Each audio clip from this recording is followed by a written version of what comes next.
राधे राधे। त्रिनेत्र भाग्य में आप सभी का स्वागत है। मैं हूं आपके साथ आचार्य पुष्पेंद्र शास्त्री।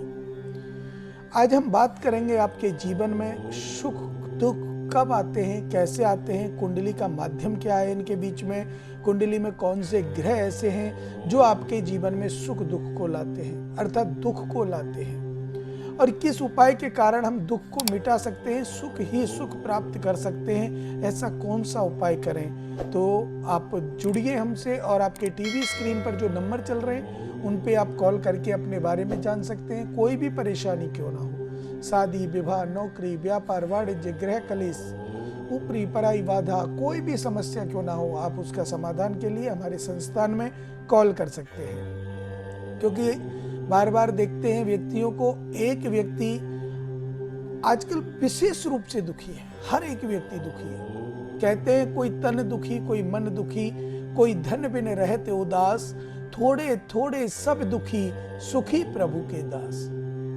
अर्थात किसी ना किसी प्रकार से कोई ना कोई कष्ट किसी ना किसी व्यक्ति को है, और हम चाहते हैं हर प्रकार से व्यक्ति सुखी हो। सर्वे भवन्तु सुखिनः, सर्वे सन्तु निरामया, सर्वे भद्राणि पश्यन्तु, माँ कश्चित् दुख भाग भवेत्। अर्थात जीवन में इतना सुख आए, सभी सुखी हों, सभी निरोगी हों। तो ऐसा हमारी कुंडली में ऐसे कौन से घर हैं, कौन से ग्रह हैं, कौन से भाव हैं, उन भावों में वो विराजमान रहते हैं। तो आज इसी पर चर्चा करेंगे। विशेषकर आप लोगों से जुड़ते समय बड़ी प्रसन्नता होती है, आप लोगों का प्यार मिलता है, उसी निमित्त हम लोग आपके सामने आते हैं। तो आप ध्यान दीजिएगा, कुंडली के 12 भाव होते हैं कुंडली के अंदर, और कौन सा योग ऐसा है जो आपकी कुंडली को अच्छी तरह से उज्जवल बना रहा है, आपको श्रेष्ठ बना रहा है, आपके जीवन में लक्ष्य पूर्ति दे रहा है, आपका जीवन सफल बना रहा है, ऐसा कौन सा योग है। तो इन सब योगों को देख करके, इन सब दोषों को देख करके जब कुंडली का आंकलन किया जाता है, योग और दोष दोनों चीजों को देख करके कुंडली का जब आंकलन किया जाता है तो कुंडली एक सटीक आंकलन पर पहुंचती है, और उस जगह पर हमारे जीवन में आ रही समस्याएं दूर हो जाती हैं। कहते हैं कि बड़ों का आशीर्वाद लेना हमारे लिए सर्वोपरि होता है। तो इसीलिए मैं आपसे कहता हूं कि माता पिता की सेवा, गौ ब्राह्मण की सेवा करना आपका कर्म है, जिससे आपको सर्वोपरि आपका जीवन हो, सुखद आपका जीवन हो, कोई भी परेशानी आपके जीवन में ना आए। तो बात कर रहे थे कुंडली के 12 भावों में। 12 भाव में प्रथम भाव जो हमारा तन का होता है, जिसको शरीर का भाव, हमारे रोग प्रतिरोधक क्षमता बढ़ती घटती कैसे होती है, तन भाव को अगर हम देखें तो तन में पहला घर होने के कारण मेष का कहा गया है, मंगल का कहा गया है। लेकिन उसमें राशि कौन सी है? जब राशि परिवर्तित हो जाती है तो वो घर मंगल का नहीं रहता, राशि परिवर्तित का घर रहता है, जो राशि उसमें विराजमान है। अब हम क्या देखते हैं कि तन भाव में अगर राशि बैठी हुई है, कोई भी पहली मेष से लेकर के 12 राशि मीन, जो भी 1 से लेकर 12 तक की कोई भी राशि आपकी विराजमान है तन भाव में, उसके शत्रु उसको देख रहे हो सप्तम भाव से, चतुर्थ भाव से, अर्थात कौन सी दृष्टि से? एक पाद दृष्टि, द्विपाद दृष्टि, त्रिपाद दृष्टि, संपूर्ण दृष्टि, कौन सी दृष्टि से देख रहे हैं? और ये दृष्टि आपकी कुंडली के कौन से भाव में आ रही है? अब मान लीजिए 6वें घर में कोई ऐसा पाप ग्रह बैठा है, और वो जो उसमें राशि है उसके नीच का है या उसका शत्रु है, तो भी आपको रोग प्रतिरोधक क्षमता को बढ़ाएगा। रोग आपके जीवन में प्रकाशित होंगे, रोग आपके जीवन को निरर्थक बनाएंगे, शरीर खराब हो जाएगा। कभी कभी क्या होता है, हम जो बात कर रहे थे आपके जीवन के 12 भावों में, कुंडली के जो भाव हैं उनको लेकर के, तो प्रथम भाव का हम बात कर रहे थे कि तन भाव।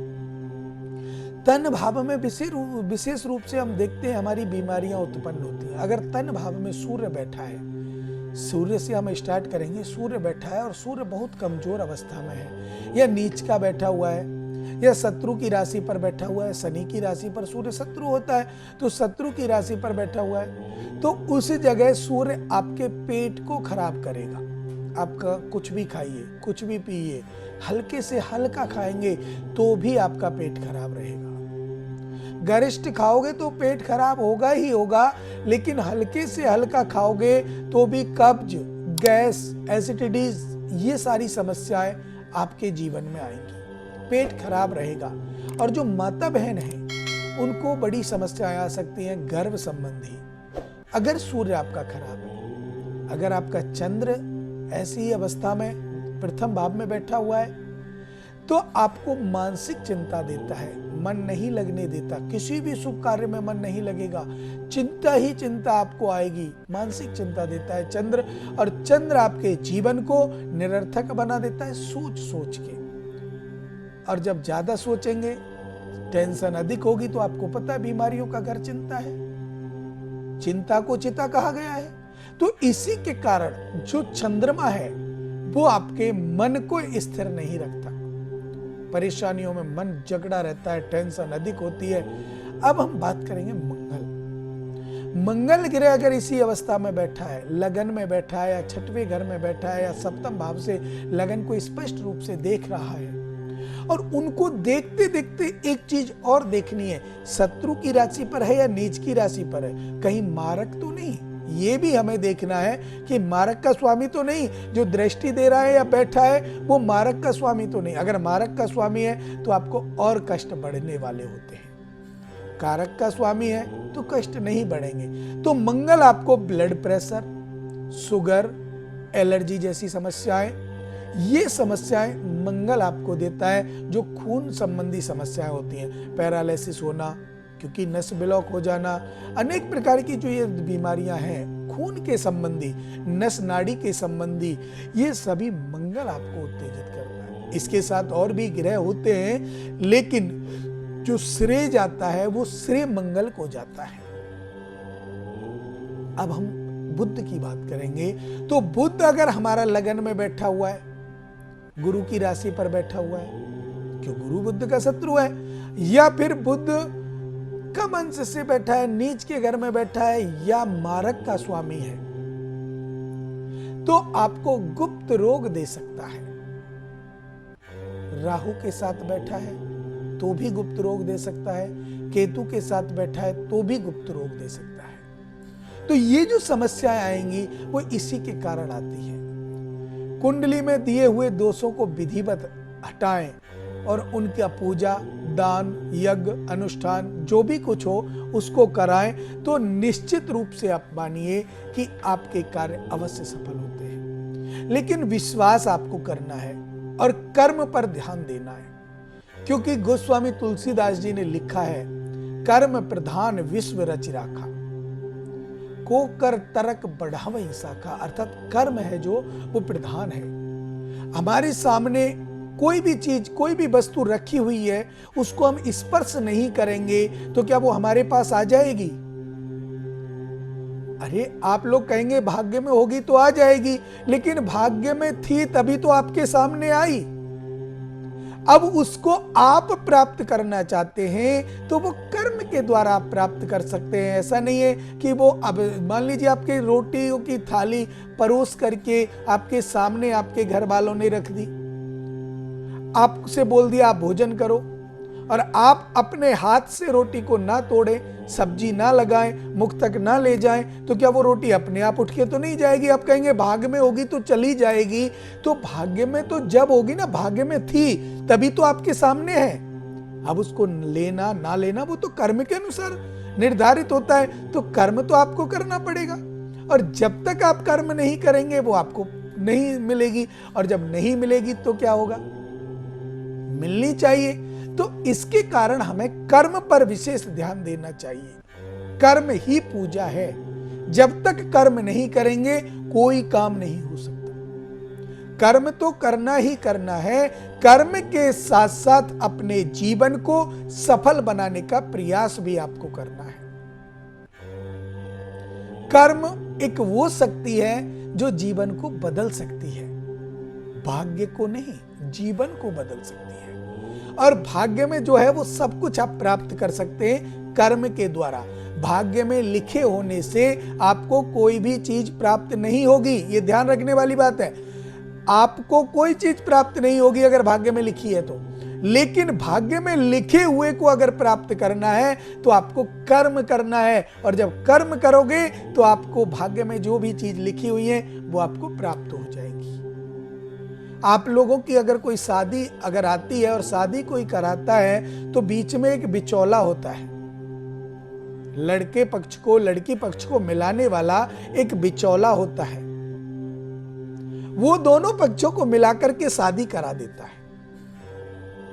लेकिन आप दोनों को जो वर और वधू उसने मिलाए हैं उनको संपूर्ण रूप से पत्नी पति बनाने का कर्म तो ब्राह्मण करता है।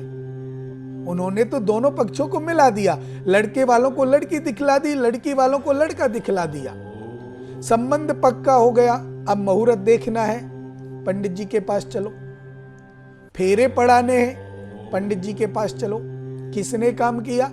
पंडित जी ने। पति पत्नी किसने बनाए? पंडित जी ने। किसकी कृपा से बनाए? ऊपर वाले की, परमपिता परमात्मा की कृपा से। तो भगवान की कृपा जिस पर हो जाए क्या उसका कार्य नहीं होगा? आपने भगवान सत्यनारायण की कथा सुनी होगी। हर कथा में कहते हैं कि अंत में सुख भोग कर मोक्ष को प्राप्त हुए। तो मोक्ष कैसे मिला?